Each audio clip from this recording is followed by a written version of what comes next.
Closed doors, I'm a fool for your love.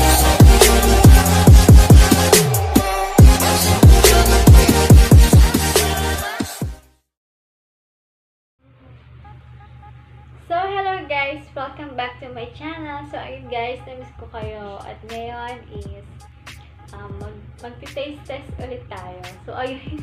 Kasi nung nakaraang taste test natin is yung milk tea ng classic ng McDo. So, ito is winter melon siya.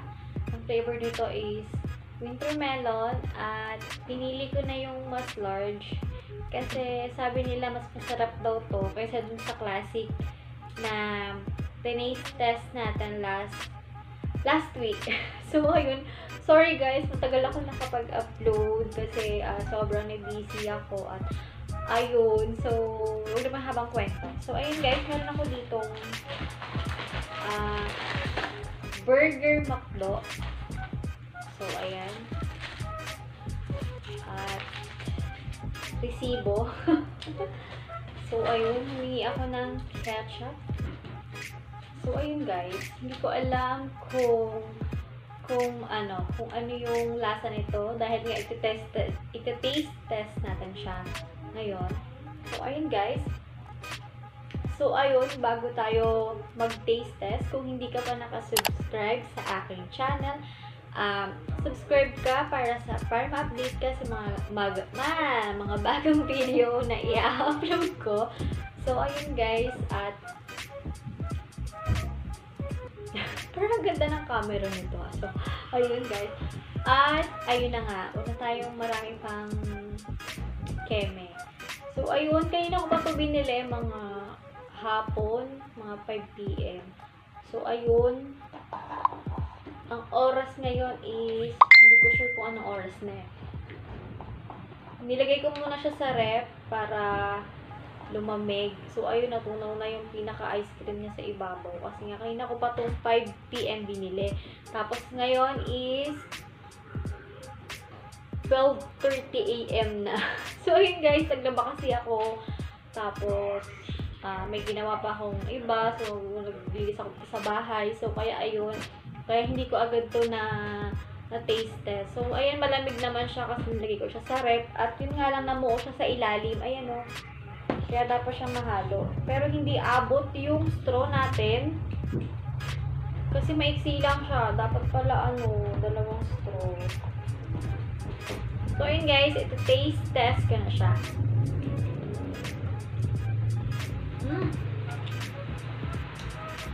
Wow, ha? Wow! Masarap to.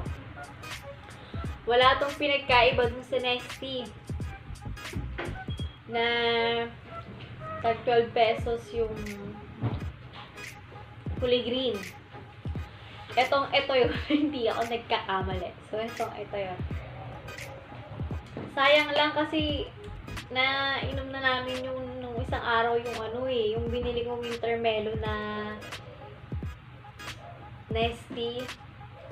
Gusto ko sana siyang i-try. Ano ba yan? Pero, yun parang yun talaga siya eh. Ito ba talaga yun?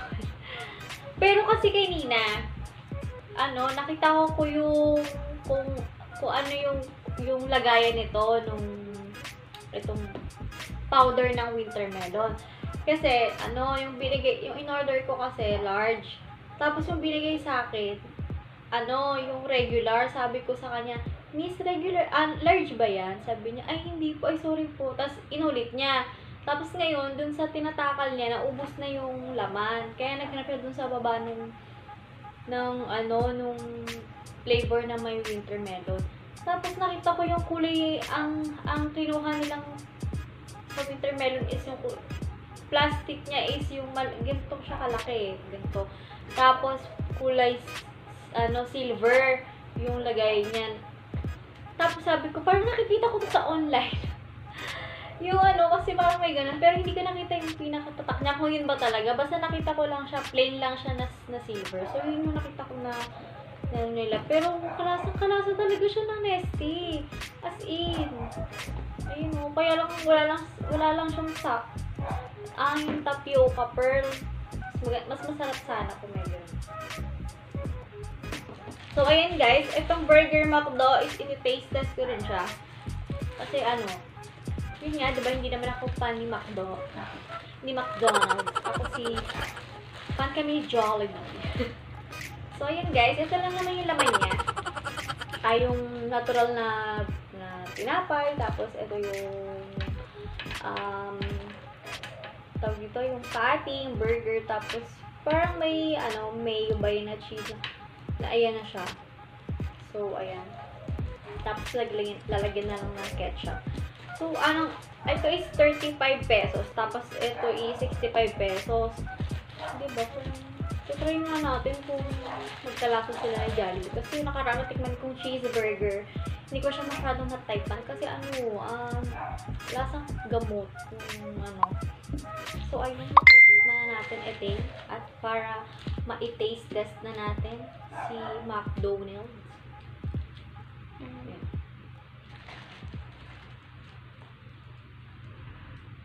So, ayan na. Ano ba yan? Pati yung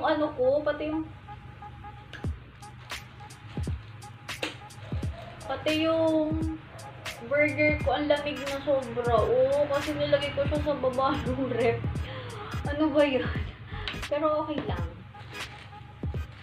Tikman na natin guys. Kain tayo.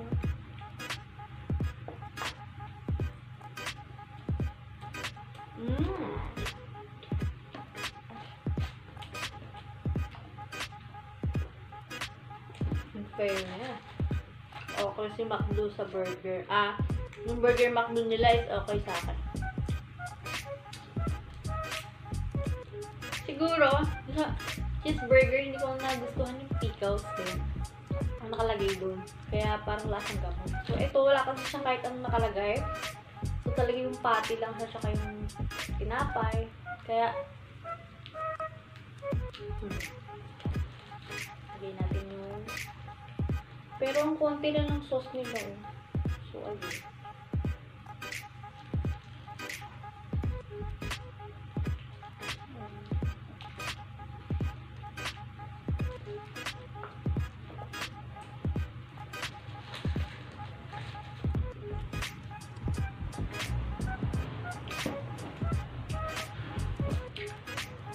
Okay na okay to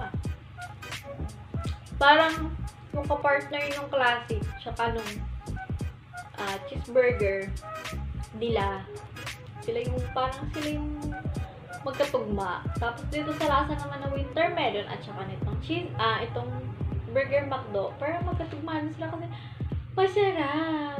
So, ayun. Wala akong masabi sa ito. So, bigyan ko siya ng 10 at saka ito is 9. So, ayun, dahil masarap naman siya. Kaya lang kasi lumamig na kasi nilagay ko siya sa rep. Ayun, kaya medyo matigos na siya. Pero masarap pa rin. Andun naman yung lasa ng patty. Masarap siya. Wala kasi akong pang-init. Pag ininit ko pa, baka masunog.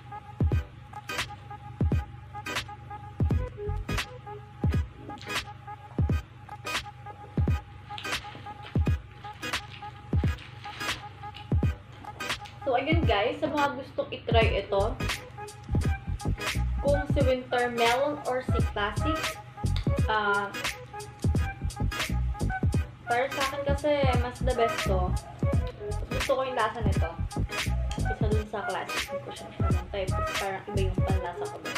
Pero nasa sa inyo naman kung ano yung gusto nyong flavor, kung ano yung gusto nyong tikman. So, ito is, yung yung regular nila is 49 pesos. Tapos, ito is, tama ba? Or 45 pesos. Tapos, ito is 69 or 65 pesos. Parang nasa ganun lang. Kasi itong dalawa, 100 na eh. So, tama, 35, tapos, so, ayun.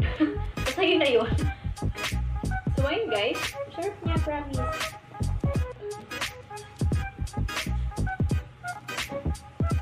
As in, parang ano lang talaga siya. Nesty. Na ano.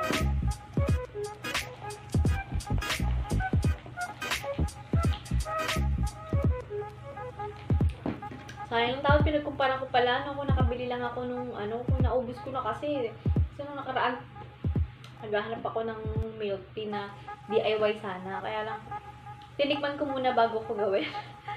So, ayun, abangan nyo na lang yung mga iba kong video tungkol dun sa milk tea na DIY na gagawin natin. So, ayun guys, sarap niya. Kaya sabi ko, nalakihan ko na yung kukunin ko kasi baka magustuhan ko. Kasi marami akong nakita na nag-comment na masarap doon talaga si winter melon. Parang kalasa lang ni Nessie. So, ayun nga, hindi nga ako nagkamali. Yun pa rin talaga. Totoo, ito siguro yun, no? So, ayun, siya. Ang sarap!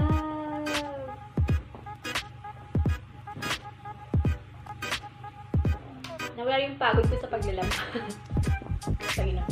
So, ayun sa mga milk tea lover dyan. Try nyo to sa McDo, mas mura lang.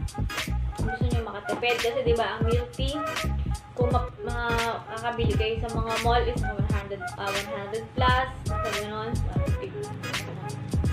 Kung gusto nyo mas makamura, matikman nyo yung Nestea. Yung milk tea na sa murang halaga, pwede itong itry, itong sa McDo, or pwede rin kayo dun sa 12 pesos. Pero, masarap siya, in fairness. Good to para sa mga milk tea na mahilig mag-milk tea. So, ayun. Hindi ako mahilig sa milk tea, pero nahihilig na ako ngayon. Ewan ko ba? So, ayun. Nakiki-milk tea na rin tayo. Kaya lang yung nasa ilalim niya, bubuo. Kuha ka nga kuya ng ng tsara. Dali. Para hati tayo dito. Dali. Kasi ayun siya, ay, hindi. Ay, okay na, wag na. Okay. Kasi sayang yung tamis niya. Nasa ilalim mo. Tingnan mo, nawala na. Diba? Sarap.